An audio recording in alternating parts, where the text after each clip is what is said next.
Sometimes we feel our heart is doing a somersault, or sometimes when we're scared, our stomach might be doing a somersault. But to do an actual somersault takes a lot of skill and a certain amount of flexibility.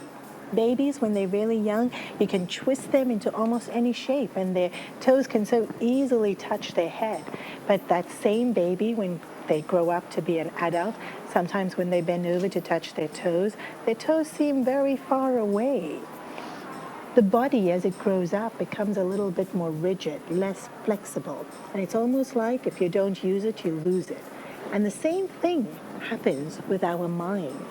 If there's certain skills or tapes in a way in which we don't use our mind, we lose the ability to be able to do so. The mind can be very strong and concentrated. The mind also can be very pure and noble. But there's a third quality. The mind has the ability to think of subtle things. And the best example of that is space. The minute I say space, people think of outer space. But actually, space is just this area between you and me. And to think of that is very, very difficult. We'll think about room space or your space in a phone in terms of a memory chip. But to think about just space requires a mind that is very, very subtle. The more subtle the mind is, the more we can understand divinity, the more we can understand the profound universal laws that exist, because they're all very subtle. To understand immutable, indestructible, timeless, spaceless, these are all qualities that are subtle. The mind requires that ability.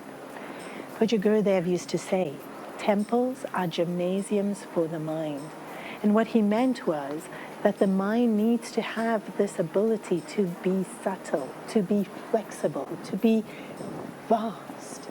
Only then can we understand what the Upanishads are telling us, that our minds limit what we see, and what's there in truth is so vast, more vast than even space itself.